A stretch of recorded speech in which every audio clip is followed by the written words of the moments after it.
Bwana kisema, Uwiteka navuga ngo nitakuinua ndakuzamura, hata wachawi wainuke, nubwo abapfumu bahaguruka, hata giza liinuke, nubwo byagenda bite, hata wanadamu wapinge, nubwo abantu babisuzugura, hata shetani apinge, nubwo satani yabihakana, hata wanadamu wapinge, naho abantu babihakana, hata hauna masomo, nubwo nta mashuri ufite, hata hauna CV nzito, nubwo nta CV iremereye ufite, ikiwa Bwana amesema mwana wangu nitakuinua, ariko niba Imana yaravuze ngo mwana wanjye nzakuzamura, nitakuinua, azakuzamura.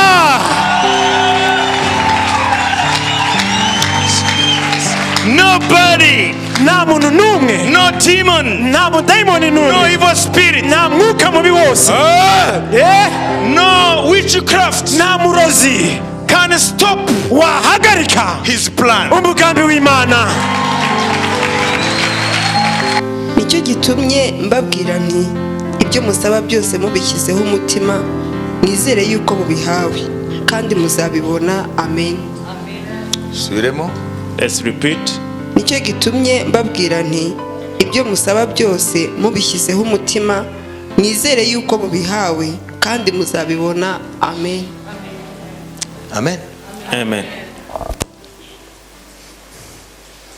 Twarasenze, We prayed twaririje, and we fasted, kandi bibaza yuko ababikoze babishyizeho umutima. and I believe those who did it wholeheartedly. Hano hari isezerano ry'umwami. And here there is a promise from the Lord. Ayo magambo umwami yababwiye abigishwa be This word that the Lord told his disciples bamaze kubona umutini Yesu yavumye buke bwawo wumye. when they see a fig tree that had withered because Amen. Jesus had cast it. Haleluya. Hallelujah. Warumye kuva ku mizi, It had withered from the roots, mizi kugera ku mababi n'amashami. from the roots up to the leaves. Babibonye bibuka ko Yesu umunsi ushize yanyuzaho arawuvuma. When they saw that, they remembered that the day before Jesus had cast it. None bereka umwami ati dore wa mutini wavumye wumye. Then they showed the Lord, look at the fig tree that you had cursed. Uwo ni Petero. That is Peter. Ati Rabbi, He said, Rabbi. Rabbi ni ukuvuga umwigisha. Rabbi means a teacher. Muri Israeli In Israel, abigisha, abanyabwenge b'ibyanditswe, teachers and scribes, cyangwa abo bita mu gifaransa les docteurs de la loi, or doctors of the law, abigishaga ijambo ry'Imana Those bafite ubwo bumenyi, who had the knowledge to teach the word of God, babitaga Rabbi. they were called Rabbi. Niyo yari titre yabo. That was their title. Amen. Amen. Nkuko twavuga uno munsi docteur en théologie, That's nowadays what we can call a doctor in theology. ariko akaba afite n'impano yo kwigisha. But he must have also the gift of teaching. Kuko ushobora kuba docteur en théologie ariko ntabwo ufite impano yo kwigisha. Because you can have a Ukaba PhD, ufite ubumenyi gusa mu mutwe. a PhD in theology, but you are not able to teach. You just have knowledge. Rero abo bose bigishaga ijambo ry'Imana muri Israeli bari ba docteur en théologie, bari abanyabwenge byanditswe, ari aba scribe cyangwa abo bose bari mu rwego rwa Nikodemu bitwaga abigisha amategeko y'Imana babitaga Rabbi. So all those teachers of the law, like Nicodemus, they were called Rabbi. Rero kumenya ijambo ry'Imana For you to know the word of God, ry'ukuri truly, niryo riguha kuba umuntu wuzuye. that's what gives you to be a steady man. Amen. Amen. Hallelujah. Amen. Niyo mpamvu Yesu yavuze ngo mwitonde uko mwumva iryo jambo. That's why Jesus said, beware the way you receive that word. Ngo mwitonde uko muryumva. Beware the way you hear that Kuko word. ushobora kuryumva ariko rikaba ari ijambo ry'Imana ricuritse. Because you can hear it in an opposite way. Ukwiye kumenya rero uraryumva gute, So you should know the way to hear the word. uraribwirwa nande, Who is preaching you that word? est-ce qu'il maîtrise la doctrine du Seigneur, Ese ni inzobere koko mu nyigisho z'umwami, ou c'est quelqu'un qui se lève le matin qui prend la Bible comme dit Matthieu, Luka, cyangwa se ni umuntu ubyuka mu gitondo agafata bibiliya akavuga Matayo, Luka, nk'ibintu bihari uno munsi. as what we are seeing today. Ukwiye kuba ari Imana yaguhamagaye, You should be called by God kubera yuko hari imanza because there is a judgment ku bantu bakinisha ijambo ry'Imana. for people who keep jokes with the word of God. Haleluya. Amen. Ibi byose tuvuga hano So whatever we say here, hari igihe Imana izabipima God one day will weight it kugira ngo itugororere so that He can give us rewards, cyangwa itugaye. or so that He can despise us. Kambasomere mu by'ibintu ndavuga. Let's read the word so that you can Ubwo understand, ushobora kwibaza ngo ni ibintu byoroshye, because you can think it's a game. ntabwo rikinishije ijambo. Soma muri Matayo, Yesu atanga warning hano. Read in Matthew. Amen. Gatanu, uzajya uryibuka. Remember this. Haleluya. Amen. Gatanu Matthew chapter 5, ku murongo wa 17 verse 17 kugeza kuri 19, ariko cyane cyane 19. up to 19, but especially on 19. mwitekereza ko naje gukuraho amategeko cyangwa ibyahanuwe, sinaje kubikuraho ahubwo naje kubisohoza. Kandi ndababwira ukuri yuko ijuru n'isi kugeza aho bizashirira, amategeko atazavaho inyuguti imwe cyangwa agace kayo gato, kugeza aho byose bizarangirira. Nuko uzica rimwe ryo muri ayo mategeko, naho ryaba ryoroshye hanyuma y'ayandi, akigisha abandi kugira batyo, mu bwami bwo mu ijuru azitwa mutoya rwose. Ariko uzayakora akayigisha abandi, mu bwami bwo mu ijuru azitwa mukuru. Ni ukuvuga ngo So that means ijambo ry'Imana the word of God, kirazira kurigabanya, you should not remove anything out of it, kirazira no and kuryongereza, you should add anything. rikwiye kuvugwa uko It ryakabaye should be preached as it is kandi rikumvikana uko Imana yashatse ko baryumva. and be heard the way God wants to. Niyo mpamvu urivuga akwiye kuba afite kurimenya rwose. That's why the one who is teaching should know the doctrine of the Lord. Niyo mpamvu Imana yaduhamagaye guhamya twese, That's why the Lord called us to testify, ariko ntiyaduhamagaye kwigisha twese. but He didn't call all of us to be teachers. Tugaruke rero kuri iriya jambo So let's return to the word. ngo icyo muzasaba ngo mugishize cyose mugishizeho umutima. Aha ni ngo icyo muzasaba musenga. Mugifavuga ngo tout ce que vous demanderez en priant. The Bible says, whatever you will ask in prayer. C'est pourquoi je vous dis tout ce que vous demanderez en priant. Icyo muzasaba cyose mu masengesho mu gusenga. Amen. Croyez que vous l'avez reçu. Mwizere ko mwagihawe. Et vous le verrez s'accomplir. Hanyuma muzabona gikoreka cyangwa gisohora. Murabona hari ibihe bitatu biraho. So there are three stages here. Ndio ndabwira abantu twasenganye. I'm telling to the people we prayed with. Hari ibihe bitatu muri iyi verse. There are three stages in this verse. Hariho gusenga. There is prayer. Mu Kinyarwanda bongerejeho ngubishizeho umutima. In Kinyarwanda said to pray with your heart. Hari gusenga. There is prayer. Udakina. Pray without jokes. Uzi ko Imana usenga irumva. Knowing this, the God you are calling hears. Etape ya mbere gusenga. So the first stage is praying. Etape ya kabiri. The second stage, kubibona. Receive it. Oh yeah. No. Etape ya kabiri. The second stage, cyangwa intambwe ya kabiri. or the second step, kwizera ko wabihawe. believe that you receive it. Nubwo bitaraza mu biganza byawe. Even though you don't have it physically. Nubwo amaso yawe atarabibona. Even though your physical eyes have not seen them yet. Nubwo udashobora kubwira umugenzi wawe ngo ngibi ibyo nasengeye. Even though you can't tell your neighbor, this is what I prayed for. Wizere ko wabihawe. Believe that you receive it. Hanyuma intambwe ya nyuma ya gatatu. Then the last step, uzabibonesha you amaso. shall see it.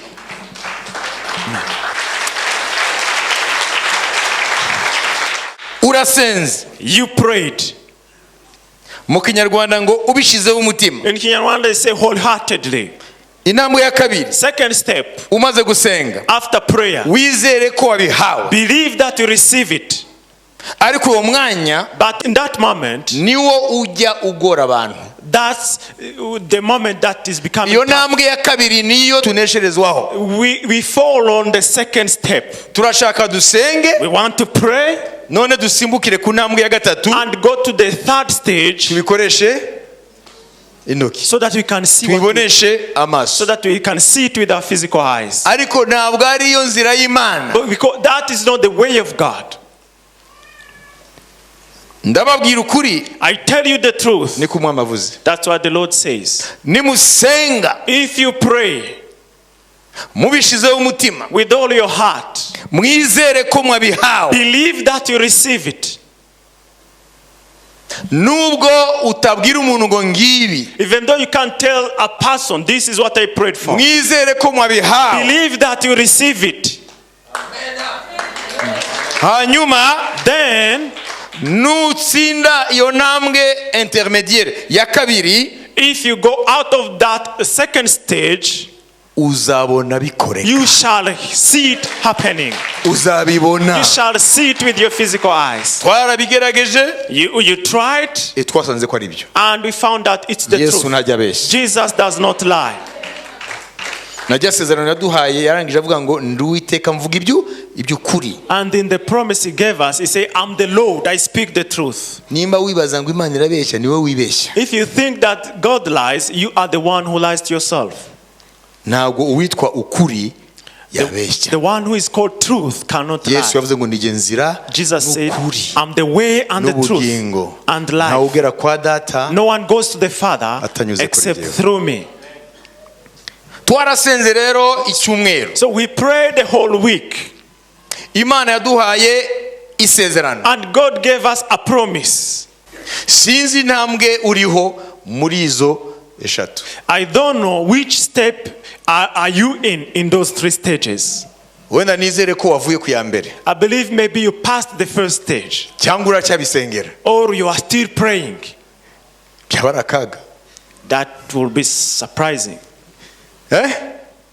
Twizere ko twavuye ku ntambwe ya mbere. Let's believe we came out of stage one. Ubu tukwiye kuba ku ntambwe ya kabiri, We should be on stage two. tukaba twebwe tuzi ko twabihawe, I believe that we receive it. tukaba ducungana nuko kairos igera, tukabyereka abantu ati ngibi, Waiting for the kairos to tell people, this is what I prayed for. ngiyo inzira normale y'Imana. That is the normal way of God. Iyo uri rero kuri ya ntambwe ya kabiri, So when you are still on stage two, urangwa n'amashimwe. you are thankful. Ubu twakabaye turiho turashima, We should be giving thanksgiving. twakabaye tuti Mwami urakoze We should be saying, God, thank you, yuko amasengesho yanjye wayumvise, because you heard our prayers. kandi ibyo nagusabye And what we prayed for, ndi hafi kubibonesha amaso, I'm about to see it with my eyes. nkabibwira abatakuzi, And tell those who don't know you, nkazabihamiriza no mu iteraniro ry'abera. and testify in the assembly of saints. Iyo niyo etat d'esprit ukwiye kuba urimo. That should be your mindset. Ntabwo uvuga ngo ntabwo ndabibona. You are not saying, I'm not seeing it. Wamaze gusimbuka etape ya kabiri. You jumped stage two. Ntabwo Imana yashizeho etape ebyiri. God didn't bring us two Imana stages. yashizeho etape He eshatu. gave us three stages. Nusenga, If when you pray, icyo uzasaba cyose mu gusenga, whatever you pray for ubishizeho umutima, with your heart, wizere ko wabihawe. believe that you receive it. Kubera ko wizera ko wabihawe, Because you believe that you received it, wuzuye amashimwe. you are thankful. Utangira kubaho nk'uko ubifite. You start to live as though you have it. Hari n'abagira ubutwari bagatangira no kubivuga, There are those who are bold enough even to testify it. hanyuma ngo uzabibonesha amaso. Then the Bible says you will see it with your eyes. Ibyo wasengeye uzabibamo. What you pray for, you will live it. Iri ni ijambo ry'ukuri. So this is a true word. Ariko turafite ikibazo. But we have a problem. Tujya twebwe dushaka kuva mu ntambwe ya mbere yo gusenga tugasimbukira kubibonesha amaso. We come from step one, we want to go to step three. Iri somo ry'ibihe byose Yesu yatanze kubamukurikira bose n'abazamukurikira kuzagera kuwa nyuma byavuye he? This lesson of the whole time, where did it come from?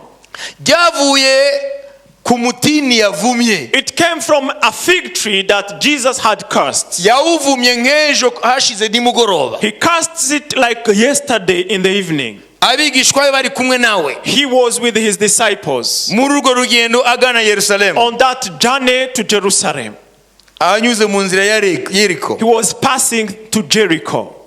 Aho niho yahuriye na Bartimayo. That's where he met Bartimaeus. Asohotse mu mujyi wa Yeriko. Out of the city of Jericho. Hari arajya Yerusalemu. He was going to Jerusalem. Hari umutini rero hafi There y'umuhanda. was a fig tree along the way. Uwo niwo yavumye. That's the same tree that Jesus Ahandi cursed. ngo yagiye gushakaho imbuto arabura arawuvuma. In another scripture, the Bible says he went to look for fruits, then he found none. Abigishwa barabumvise. So his disciples heard his word. Ariko ntabwo ako kanya babonye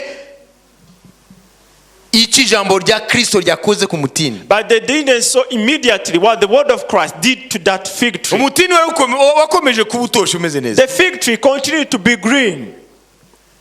Bukeye bwaho bahanyuze But the next day, basanga igiti cyumye kugera ku mizi. they found out that the tree had withered away. Murumva ko hagati y'ijambo rya Kristo kwatura You see, between the word of God when he declared no kuma k'umutini and the withering of the fig tree, hari igihe cyanyuzaho. there was a time that passed by. Aho niho yavanye muri iriya somo. That's where he took that lesson. Hagati y'uko usenga Between your prayer no kuyibamo and living your prayer no kuyibonesha amaso and seeing it with your physical eyes, hari igihe kinyuramo. there is a time that passed by. Icyo nicyo Satani akugeragezaho. That's whereby you are tempted. Na niho abantu benshi banesherezwa. And that's where many people fail. Ariko nicyo gihe Imana But in that same time, ikunda cyane God likes it very much. kurusha cya gihe cya mbere ku ntambwe ya mbere gusenga. Even before the first step when you pray. Kuko ushobora gusenga nta kwizera ufite. Because you can pray without faith.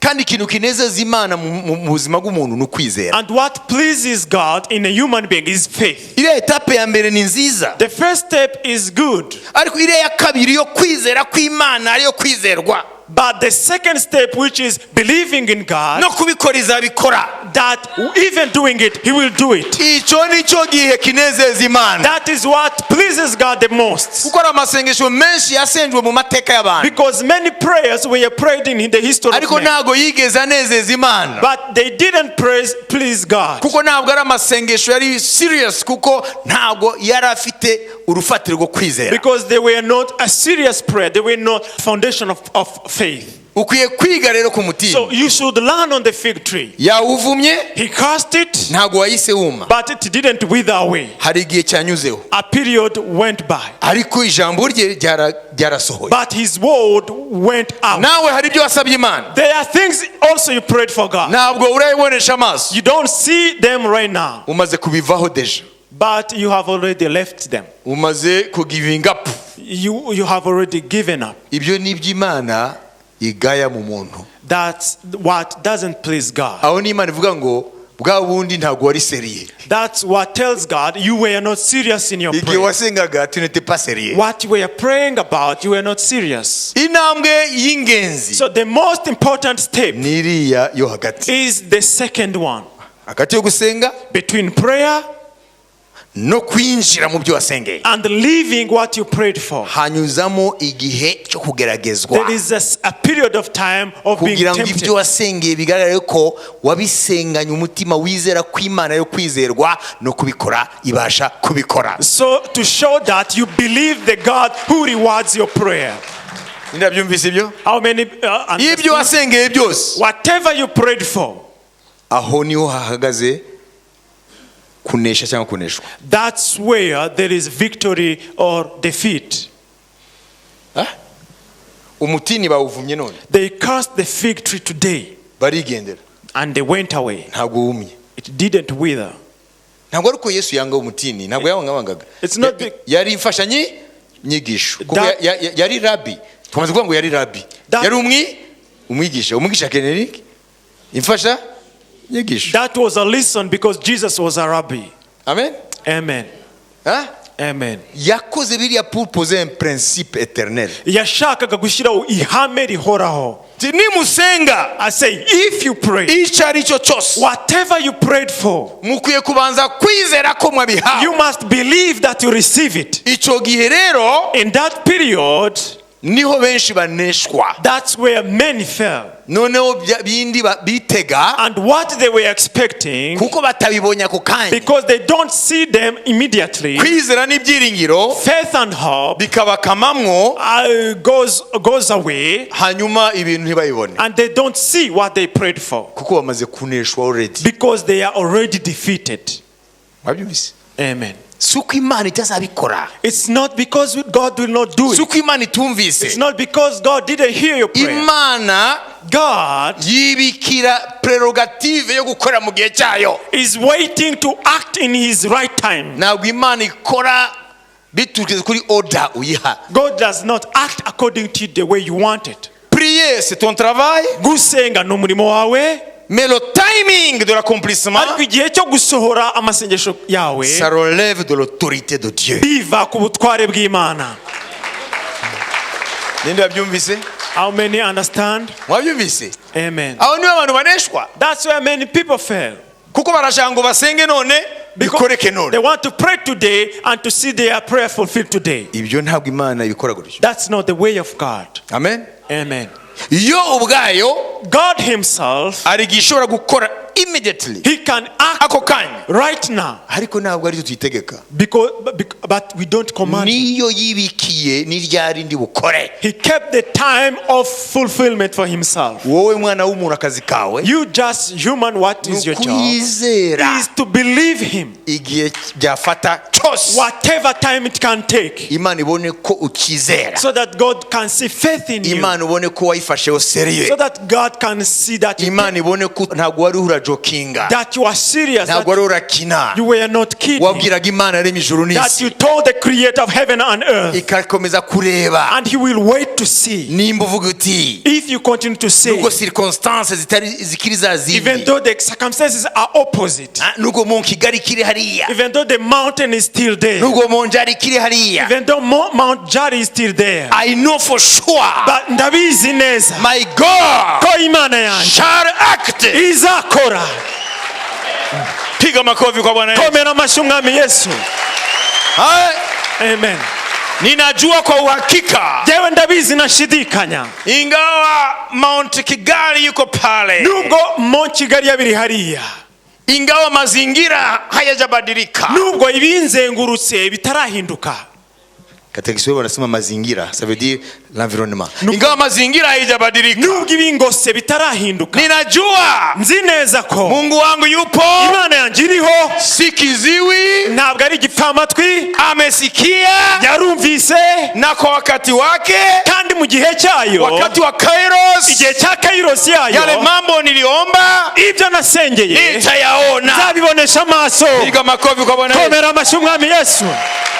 Hiyo ndiyo imani, Iyo niko kwizera, hiyo ndiyo imani, uko niko kwizera, na ndiyo hiyo ambayo Mungu anapenda kuona kwako. kandi iyo niko kwizera Imana ishaka kubona muri wowe. Hapana kuomba Ntabwo ari ugusenga usiyaona hapo hapo, nutabona ibyo usengeye uwo mwanya nyine, sasa unatoka ndani ya maombi yako, no ukava muri ya masengesho wasenze, hauamini tena uliyoyaomba. nukomeze kwizera ibyo wasengeye. Hiyo ni kumfanya Mungu ni mwongo, Ibyo bigasa naho Imana ibeshya. hiyo ni kufanya Mungu yakoma ni kiziwi. Ibyo ni nko kwita Imana ko ari igipfamatwi. Ikiwa Mungu si kiziwi, Niba Imana atari igipfamatwi, ikiwa Mungu yuko hapo, niba Imana ari hano, ikiwa Mungu amekukubali, niba Imana yarakwemereye, na ninajua katika Yesu amekukubali, kandi ndabizi ko muri Yesu Imana yakwakiriye, sasa kwa nini rero kubera iki unakuwa na mashaka ufite gushidikanya ya kwamba Mungu ko Imana atatenda? itazakora, Amechelewa. ko yatinze? Amechelewa lini? Yatinze tugereranyijwe n'iki? Oh, quelqu'un a dit Hari umuntu wavuze ngo Dieu n'est jamais pressé, Imana ntabwo igihutiraho, mais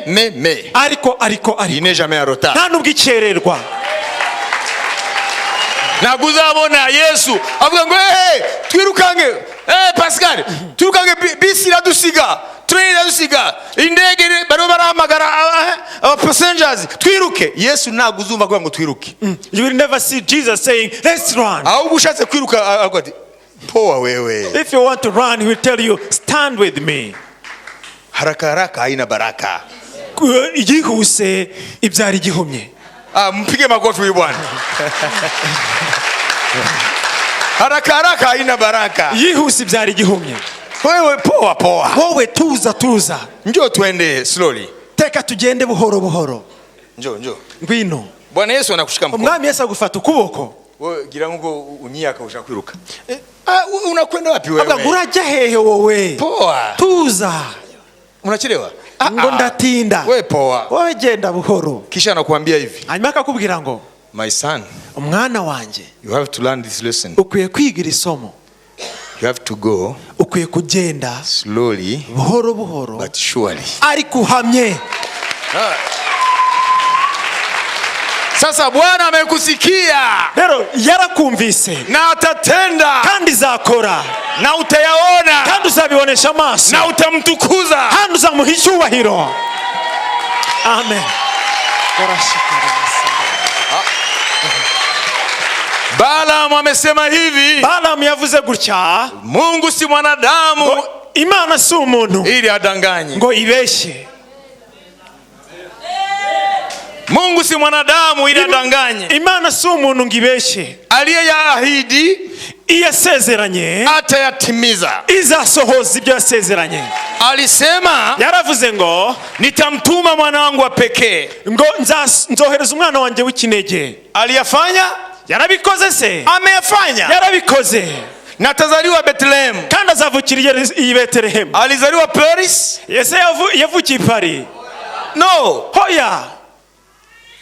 Na Paris ilikuwepo. Kandi Paris yari iriho icyo gihe. Hakuzaliwa Paris. Ntabwo yigeze avukira Paris. Siwezi kusema New York kwa sababu New York ilikuwa ni mashamba tu wakati huo. Ntabwo navuze New York kuko icyo gihe yari amashamba. Amesema atazaliwa Bethlehem. Yavuze ko azavukira i Bethlehem. Pana Jerusalem. Ntabwo ari Yerusalemu. Amezaliwa Bethlehem. Yavukiye nyine i Bethlehem. Mungu alisema. Nkuko Imana yabivuze. Kila jambo, buri jambo kuhusu yeye, ibireba Yesu byose, yote yamefanyika byose byarakoretse according to the Holy Scripture. Nkuko ibyanditswe byera byabivugaga. Sasa kwa nini? Rero nukubera iki Unawaza kwamba wibaza ngo leo hii uyu munsi none ataweza kubadilika? Azahinduka. Yeye hajabadilika. We ntabwo ahinduka. Akikwambia nitakupa nyumba, nakubwira ngo nzaguha inzu mahali fulani, ahantu runaka, hata pakija nini, nubwo hazi iki, hata pakija different laws, nubwo hatorwa amategeko ameze ate, ya kusema pale patajengwa airport, yo kuvuga ngo hari hazubakwa ikibuga cy'indege, na Mungu Bwana wa majeshi, Imana Uwiteka Nyiringabo ilikwambia, niba yarabikubwiye, alisema pale patakuwa nyumba yako, akakubwira ngo hariya niho inzu yawe izaba. Neno ambalo litashinda, ijambo rizanesha nuko haiko laws, ntabwo ari amategeko y'abantu. c'est ce que lui il a dit. Icyo yavuze. Amen. Hallelujah. Hallelujah. Kabla sisi hatujaumbwa, mbere yuko twebwe turemwa, Mungu alikuwa ametia ardhi ya kwamba itakuwa Bethel Church. Imana hano yari yavuze ko hazaba Bethel Church. Kabla sijaumbwa, mbere yuko nge ndemwa, Bwana alikuwa amesema hapa, Imana yari yavuze ngo hano at the end, mu gihe cy'iherezo, haitakuwa garage, ntabwo hazaba garage or industry, cyangwa se uruganda, factory, cyangwa se uruganda. Hapo patakuwa kanisa. Hano hazaba itorero. Sasa nitakwambia, rero ngenda kubwira ngo imewezekanaje, bishoboka bite, waliyekuwa Rwanda zamani hapa ko abari hano mbere wanakwenda kujenga makanisa kwenye mlima hivi, abari hano mbere yacu kuki bagiye kubaka ahantu mu manegeka? Pourquoi? Kubera iki? Alors que l'endroit était là. Kandi aha hantu hari hahari. Pourquoi? Nukubera iki? Parce que l'Éternel Dieu, nuko Uwiteka Imana de toute éternité, Uwiteka ryose, il avait réservé ce lieu yari yarabikiye hano hantu pour sa maison, kubw'inzu ye, pour son église. kubw'itorero rye. aucun démon, nta mudayimoni, aucune personne nta muntu n'umwe ne pourrait pas changer le plan de Dieu. washobora guhindura umugambi w'Imana. Bwana akisema Uwiteka navuga ngo nitakuinua nzakuzamura hata wachawi wainuke, nubwo abapfumu bahaguruka, hata giza liinuke, nubwo byagenda bite, hata wanadamu wapinge, nubwo abantu babisuzugura, hata shetani apinge, nubwo satani yabihakana, hata wanadamu wapinge, naho abantu babihakana, hata hauna masomo, nubwo nta mashuri ufite, hata hauna CV nzito, nubwo nta CV iremereye ufite, ikiwa Bwana amesema mwana wangu nitakuinua, ariko niba Imana yaravuze ngo mwana wanjye nzakuzamura, atakuinua, azakuzamura.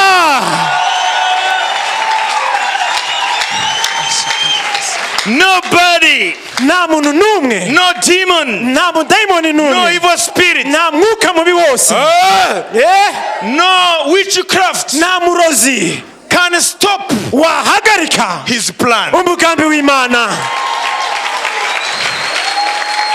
Mpango wake unaweza kuchelewa, Umugambi wayo ushobora gutindaga, lakini ariko Bwana atatimiza. umwami azawusohoza. Si wanadamu hatujajua njia zake. Ntabwo abana b'abantu baramenya inzira ze. Tunaishi na Mungu kama tunaishi na wenzetu hawa, Tubana n'Imana nk'aho tubana na bagenzi bacu hano, les hommes qui ne tiennent pas parole, abantu badasohoza ibyo bavusezeranye. et nous croyons que Dieu c'est pareil. None tukibaza ko n'Imana ari uko imeze. Dieu n'est pas un homme, mon frère. Imana si umuntu. Mwambie huyo Bwira mugenzi wawe, Mungu si mwanadamu Imana si umuntu ili adanganye. kugira ngo ibeshye. Ni kama mtoto mdogo, Ni nk'umwana muto, baba yake aliwahi kumwambia nitaleta hiki na kukileta, papa we yabwira ngo nzakugurira iki ntakimugurire, kisha baadaye wanamwambia aombe Mungu. hanyuma bakamubwira ngo senga Imana. Unajua ataombaje? Mwibaza ko azasenga gute? Atasema Mungu, Azavuga ngo Mana, nataka kukuomba ndashaka kugusaba, ili usinidanganye kama baba. ariko ntumbeshye nk'uko papa yambeshye. Unaona, kwa sababu amejenga ndani ya mtoto wake picha mbaya ya mzazi. Kuko uwo mubyeyi yubatse mu mwana we ishusho mbi y'umubyeyi. Kwa sababu na sisi wanadamu wametudanganya mara nyingi. Kuko natwe abana b'abantu batubeshye kenshi. Tunawaza kwamba na Mungu ni vile. Twibwira ko n'Imana ari ukiri. Alors dans notre subconscient. Rero muri twebwe, Oui, l'homme est fait de conscient. murabona umuntu Tu agizwe. t'appelles comment toi? Pascal. Voilà, tu es conscient, ok? Tu es Pascal. Tu n'as pas dit moi je m'appelle Kaburetwa, ok? Ndabizi ko nitwa gutyo, ntago niyise irindi zina. Voilà, ça c'est le conscient. Ibyo nuko niyizi. Maintenant, il y a le subconscient. None hari ukundi kuntu, C'est quelque chose qui est en toi. ni ikintu kiba kindimo, Alors, cette chose-là, ariko icyo kintu il est en toi, enfoui, kiri muri igihe kirahishe, mais il suffit qu'il y ait une circonstance particulière. ariko iyo ibihe runaka bigeze, Alors, tu es conscient de la chose qui est en toi. noneho nkabasha kumenya ibindimo. Il y a aussi la troisième partie, l'inconscient. Noneho hari n'igice cya gatatu y'ibyo utazi, Quelle que soit la circonstance, aho ibyo waba ucamo byose ntacyo tu ne bikubwira, sais pas que c'est en toi. ntabwo ubizi ko biri muri wowe. Ça fait partie, la plupart des cas, de ceux qui sont dans nos gènes. Kenshi ni ibintu biba biri mu maraso yacu, On ne sait pas qu'on l'a. ntabwo tubizi ko bihari. Vous comprenez? Murabyumva? Mais nous pouvons savoir Ariko dushobora kumenya ko ce qui est dans notre conscience ibiri mu byo dutekereza, et ce qui est dans notre subconscient quand il y a une circonstance relative à la chose et que la circonstance apparaît. n'ibyihishe muri twebwe tumenye igihe habayeho ibihe bituma ibiri muri twe nyine biseruka. Comment? Hein? Amen. L'homme est un trou profond. Rero umuntu ni nk'umworera muremure, Lui-même ne se connaît pas nawe ubwe ntabwo yiyizi, et les autres ne le connaissent pas. kandi n'abandi ntibamumenya. Sasa wewe Rero wowe unaweza Mungu ni kama mwanadamu. wibaza ko Imana ari nk'umuntu. Hoya, Mungu ni Mungu. Imana ni Imana. Acheni Mungu aitwe Mungu. Mureke Imana yitwa Imana. Yale yote uliyaomba nayajua. Ibyo usengera byose arabizi, Na Bwana kandi umwami ameweka wakati wa kujibu. yashyizeho igihe cyo gusubiza. Na ndio maana Niyo mpamvu Wayunani Abagiriki wamekamata nyakati ya wanadamu wakaitofautisha nyakati ya Mungu. bafashe ibihe by'abantu babitandukanya n'ibihe by'Imana. Nyakati zetu ni Chronos, ibihe byacu babyita Chronos, na nyakati za Mungu ni Kairos. ibihe by'Imana babyita Kairos. Anatenda kwa wakati wake, akora mu gihe cye. wakati wake ukitimia, igihe cyo gisohoye, hakuna kitu kinaweza kumzuia. nta kintu na kimwe cyamwitambika. Akisema utazaa navuga ngo uzabyara mwaka ujao, umwaka ukurikira, mwezi wa 12 mu kwezi kwa 12 saa 6 ya usiku, saa 6 za manywa, hautazaa saa 5, ntabwo uzabyara saa 5, hautazaa saa 7, ntabwo uzabyara saa 7, utazaa saa 6, uzabyara saa 6 nyine, kwa sababu amesema. nkuko yabivuze. Haleluya, haleluya. yeye ni neno, we ni ijambo. haleluya, ni ijambo. anasema iyo avuze yanatimia. birasohora. Haleluya, haleluya. heri anayeamini. Ahirwa uwizera. Ilo jambo iryo jambo malaika Gabriel mwambia Mariamu, niryo jambo malaika Gabriel yabwiye Maria. nitazaje mimi abaze nzabyara nte na sijui mume, ko nta mugabo ndamenya. malaika aramubwira ngo heri anayeamini hahirwa uwizera neno la Bwana ijambo ry'Imana kwa wakati wake, kuko mu gihe cyaryo litatimia, bizasohora.